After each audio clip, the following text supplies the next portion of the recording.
Ahu, it's a pleasure having you on the Convo Guy platform. Hey, my guy, appreciate the invitation. Thank you for being on board. What is your ethnicity? Cameroonian. Describe to me your people and your culture.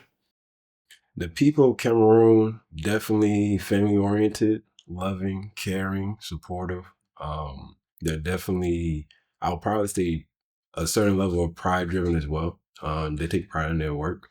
Culture wise, I mean, you have just an enriched culture. You have a lot of different personalities. You have a lot of different flavors of individuals. So, I mean, there's a lot of dancing, a lot of gatherings, celebrations for whatever thing, like wherever the occasion is. We don't need any big occasion for us to like just have a celebration for everybody to congregate, have come together and just have a good time in general. Describe your country's landscape. The landscape of Cameroon, I would have to say I've been to Cameroon a couple of times, and I've stayed mostly in the village or over on my mom's side, and definitely underdeveloped. I would have to say definitely underdeveloped. You have a lot of dirt roads once you get closer to the village. Once you get in the major cities, you have more developed infrastructure and whatnot. But I mean, you have street sellers who sell, I mean, anything. Oh, I guess you probably say like corner side merchants. They're all over the roadways. The transportation wise, taxis. Now that's an experience. That's an experience for sure. It's nothing like America. I can guarantee you that. What are some short term and long term effects that have shaped you the times that you visited your country? Definitely my first time, the very first time I went to Cameroon, I think it was my junior year in high school. And that was like a real eye opening experience, a real culture shock. I realized at that particular moment that um, a lot of things in America you tend to take for granted, or at least I tend to take for granted. Because going to Cameroon for the first time and just seeing the way how they go about their everyday life. It's definitely a slower pace in America, I'll say for sure. Definitely a slower pace, but the people are much happier. The people are definitely happier. They have a different sense of life from, I guess, the everyday kind of hustle that we have here as far as like a lasting impression. The two times after that I went, it was definitely more on just on a family aspect in general. Uh, the most recent time it was for my grandmother's life celebration. So all my family got together, and I think that was like a really dope experience to really have like the entire family, at least from my mom's side, the entire family just kind of congregate, celebrate life, and everyone see each other. We haven't seen each other in years. So as far as just a lasting impression, I'll definitely say just the entire family over everything aspect. That's something that I definitely take with me. What is your country's national animal? I recently found this out that our country's natural national animal is a lion, which is funny because I think the representation of a lion is very fitting for Cameroonian people in general. Just the the the energy that a lion embodies. A lot of the Cameroonian people, I see that in them, that they have that same fire, they have that same energy as a lion would. So I thought that was pretty cool. What are some foods common to your nation? And you have a goosey pudding, you have jollof rice, you have you have puff puff, you have beans, you have fish. I mean, coastal line. You have, oh man, nah. Now I will say my aunt, hands down, Auntie, I love you. When she made cokie corn, I have not met anyone who can make cokie corn better than my aunt. That's hands down, hands down. And that's you not saying that with pride, but you're saying that based on experience. Oh no, I mean it's both. Now you see, two things can be true at once. That's both pride because I mean you got to hold it down for the family front. At the same time, I would say I'm maybe not a connoisseur per se, but I've definitely tasted enough coqui corn prepared by various individuals, and it still doesn't compare. It still doesn't compare. So I take pride in that, but I mean, facts are facts. So with that being said, where do you feel like your country's food ranks among the African continent? I'm not gonna lie.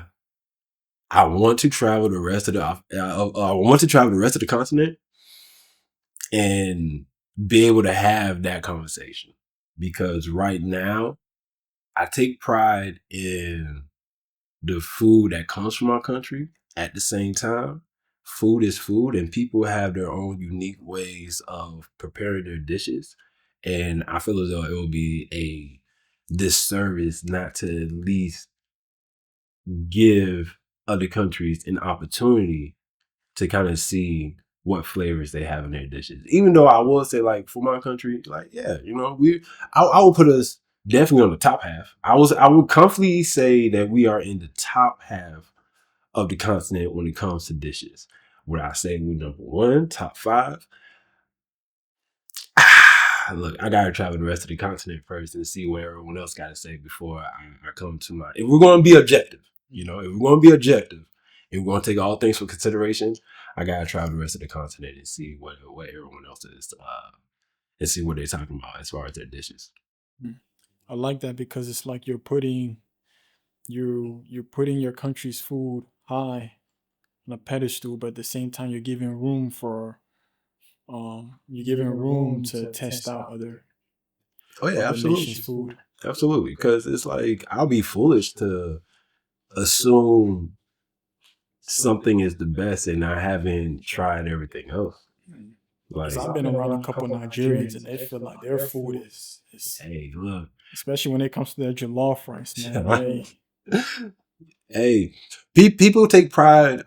I can't knock the Nigerians because I think that's a narrative that we hear a lot when it comes from Nigerians. At the same time, I think the level of confidence they have, I can't knock it. I can't knock it at all. At the same time, let's be realistic.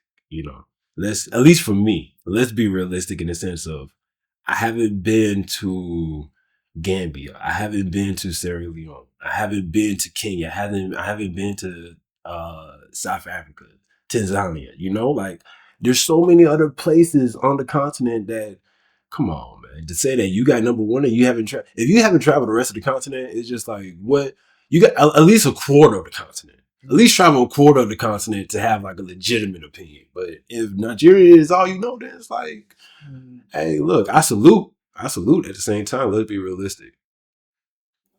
What are some pros about your culture? Family support. Family support for sure. I'll definitely say support system. And I think the concept of it takes a village to raise a child is definitely personified within my culture. Because a lot of times you have so many aunts and uncles that are not biological to you, yet they still played a hand in your upbringing and just your overall development as a person as you get older and whatnot. So I'll definitely say just that support system, people being able to come together and really, like, I'm gonna take your child as my own, and we're gonna raise, like, you don't have to do this by yourself per se.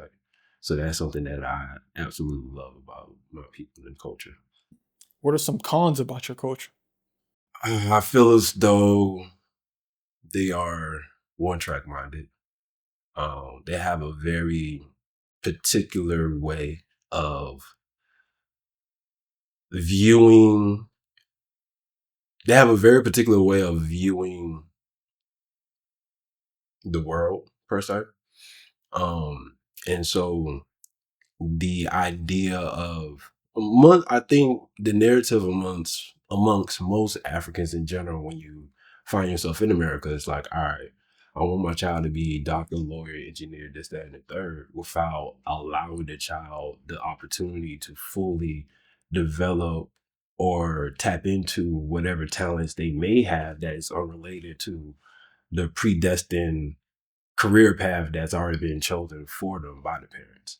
So I think having more of a openness and willingness to allowing the child to explore their own creativity and uniqueness to really figure out and find out what it is that they want to do and what it is that they really find interesting in life.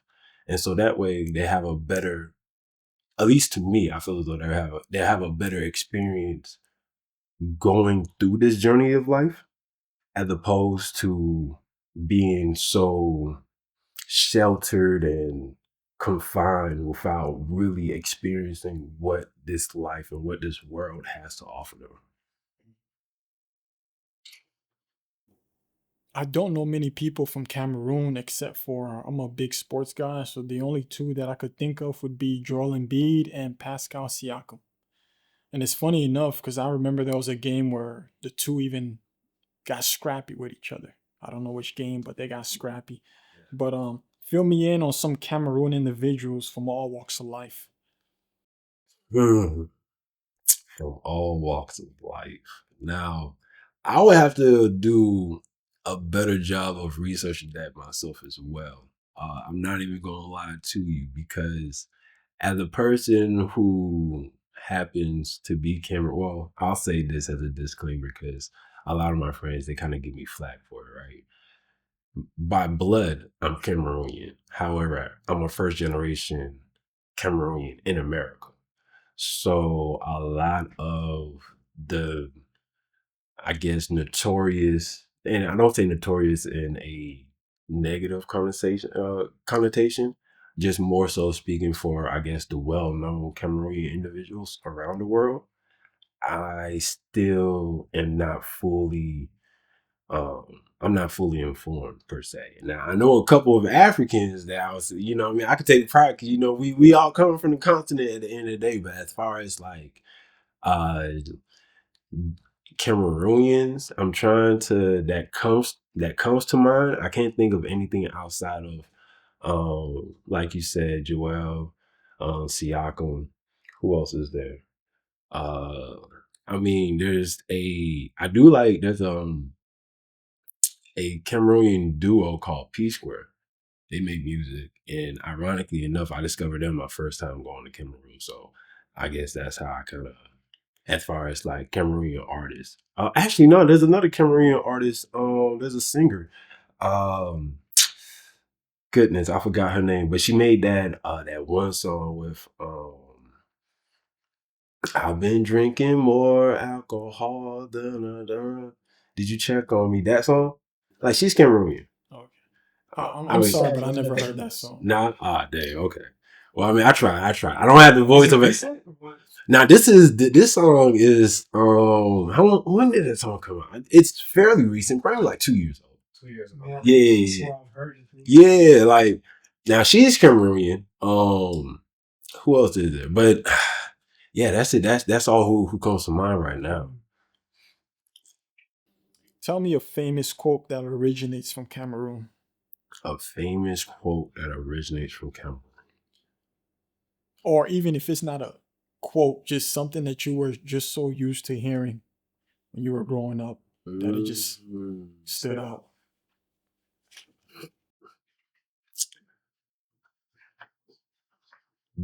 Don't go asking for questions and avoiding answers.